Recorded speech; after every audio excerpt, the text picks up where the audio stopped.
మనస్సులో పరిశుద్ధంగా జీవించాలని ఉంది. శరీరమేమో పాపము చేస్తుంది. అది చూడాలని ఇష్టం ఉండదు, అది వినాలని ఇష్టం. నీ సొంత శక్తిలో ప్రయత్నిస్తుంటావు, కానీ ఏదైతే చేయొద్దు అనుకుంటావో అదే చేస్తుంటావు. గొలియాతు దావీదు పక్క నిల్చుంటే దావీదు యొక్క ఎత్తులో గాని, బరువులో గాని, యుద్ధ సామర్థ్యంలో గాని గొలియాతుని జయించలేడు. ఆయన సొంత శక్తిలో గొలియాతుని జయించలేడు. గొలియాతుని అక్కడి నుంచి తీసేయలేదు, కానీ గొలియాతుని జయించే శక్తి దావీదుకి ఇచ్చాడు.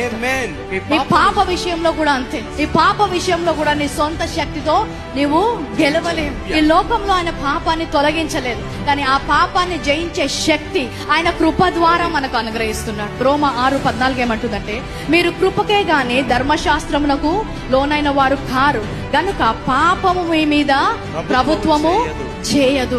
ఎంతో మంది నీతిగా జీవించడానికి ప్రయత్నించి ఓడిపోయారు. పాపం మీద అధికారము మనకిచ్చాడు.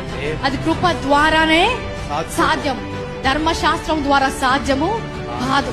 ఆ పాపము ప్రభుత్వము చేయలేదంట.